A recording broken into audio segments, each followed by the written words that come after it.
So, as most of you know, earlier this year I became a totally unabashed fanboy of Hunter x Hunter, an anime that I avoided for a long time because honestly I didn't think I would like it, for whatever reason, and I honestly don't know why.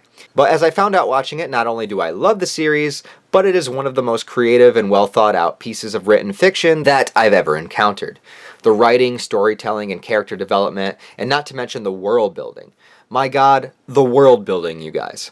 Togashi crafted his Star Wars with this series. It feels like a big, fully functioning world, and we just see bits and pieces of it through some of our main characters who go in and out. Subverting expectations is an understatement, and it's never done in a way that seems condescending to its audience. But all praising for Hunter x Hunter aside, I remember when watching it I had the awareness that its creator, Togashi, had created another series called Yu Yu Hakusho, one of my favorite anime of all time, and will forever hold a special place in my heart because I fell in love with it during my formative years. Actually, I was 14, which is the same age as the protagonist Yusuke when I first discovered it, which attached me to the character and story even more. It's one of my most rewatched animes, and I'm always discovering new things in it and remember why it means so much to me every time I return to it. I know that objectively Hunter x Hunter is the better written story between the two, but Yu Yu Hakusho is still my personal favorite. Having said that though, while I watched Hunter x Hunter for the first time, my mind kept going back to one particular arc of Yu Yu Hakusho. My favorite arc, the Chapter Black Saga. Now, a lot of Yu Yu fans will cite the Dark Tournament arc as their favorite, and believe me, I completely understand why, and it's only by a slim margin that the Chapter Black arc wins out for me.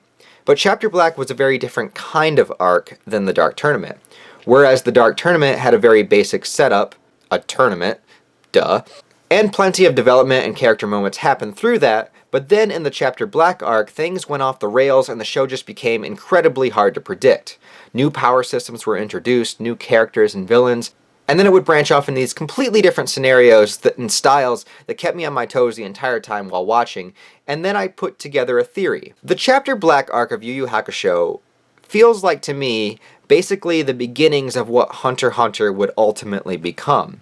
It was like Togashi was playing with the idea of subverting the shonen genre, but within a straightforward shonen series, and one that had been established as such. I have nothing to back up this theory other than my own headcanon, but I bet the Chapter Black arc is what inspired him to make a series like Hunter x Hunter. Here's a few examples as to why I think that is. Like I said, up until this saga, Yu Yu Hakusho was a pretty standard shonen. And that's not an insult. Yu Yu Hakusho is what you would put on a Mount Rushmore of the genre, right next to Dragon Ball Z, to show people how it's meant to be done. But because of this, you pretty much get what you pay for, and the extra bits come from how attached you are to the characters. The Dark Tournament arc is fun and exciting, and has an emotional weight to it, but it falls into a repetition of match after match after match, and yes, the fights are cool and interesting, but story-wise you are basically waiting for the final confrontation between Yusuke and Toguro. Which fully fucking delivers, by the way. But after that, Togashi decided to write the series a little bit differently. The Chapter Black arc introduces a new power system called territories, and up till now the power system was basically you gather your energy and release it, as opposed to demons who could have any power that you could come up with that didn't require an explanation because they're demons.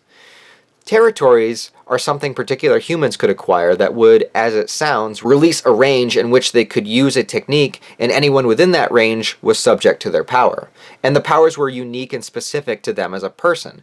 For example, the character of Kaito, who was not a physically powerful person and chose to have violence off limits in his territory. If someone were to try to physically fight him, they would lose their soul until Kaito returned it. This was a huge changing point in Yu Yu Hakusho because now the main characters needed to incorporate much more mental prowess into their confrontations besides just brute force. We also had the villain character with the code name The Doctor, whose territory included many doctor-based abilities, like a psychic scalpel that could cut people open, or his insects that could sting people with a disease. And while watching Hunter x Hunter and its Nen power system for the first time, all I thought of were the territories from Yu Yu Hakusho.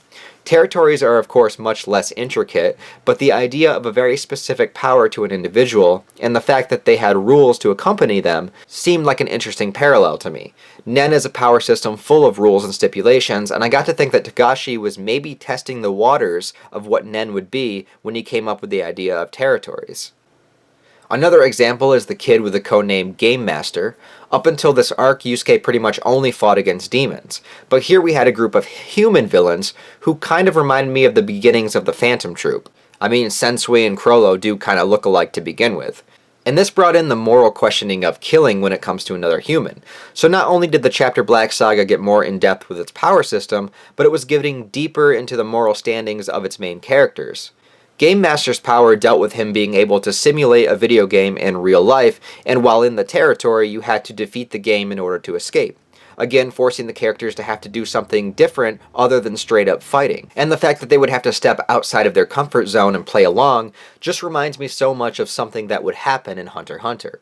The Greed Island connection is obvious with the characters having to learn how to use a card system of a game while playing, but also in the Greed Island arc they had to have a dodgeball match, which is one of my favorite moments of the entire arc, or even all of the little tests that they had to do during the Hunter exam.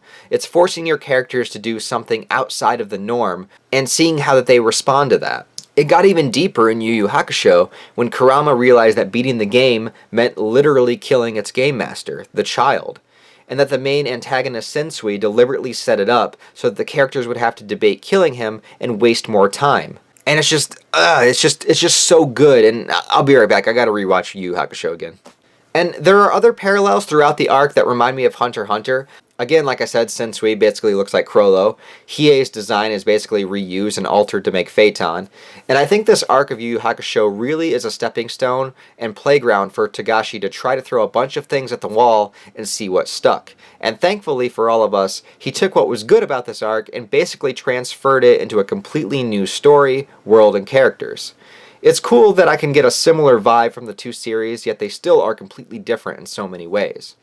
And it should be noted that after the Chapter Black arc, the final arc of Yu Yu Hakusho, the Three Kings saga, was very rushed and didn't really hold on to the epic feel of the previous two arcs.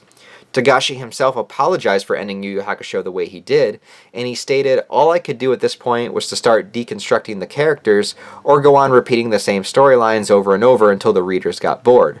My attempts to deconstruct the characters were of course turned down by Shonen Jump, the magazine that publishes it.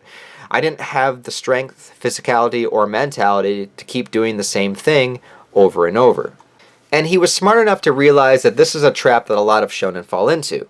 You have to keep making your protagonist stronger, so you have to keep making your villain stronger, and eventually you're at god level like Dragon Ball Super, and everything is ridiculously boring and nothing feels important anymore because you've done it a million times and now you're just beating a dead horse.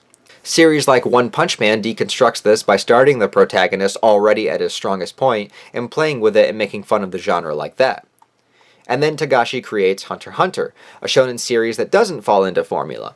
One that can explore and deconstruct the characters and the medium as a whole. A place where he can expand territories into a full-scale intricate Nen system. Where he can blur the lines even more between good and evil. Where he can have you scared of the protagonist and crying over the death of a major villain. A place where imagination is limitless and all of the restraints are off. So this man established and perfected the standard shonen formula in Yu Yu Hakusho, and then branches off into completely obliterating it with Hunter x Hunter. The fact that he has done so well with both styles, and both have cracked my top 10 anime shows, it's something incredible in my eyes. And then of course we have the endless hiatuses, but I'll keep this video positive. Anyway, let me know what you guys think. Tell me your thoughts on the Chapter Black arc of Yu Yu Hakusho, and do you see as many similarities in it with Hunter x Hunter as I do? Let me know all that down below. Thanks again, as always, for watching, guys. Give the video a like, share it if you want to, subscribe if you want to stick around, and I'll talk to you guys in the next video.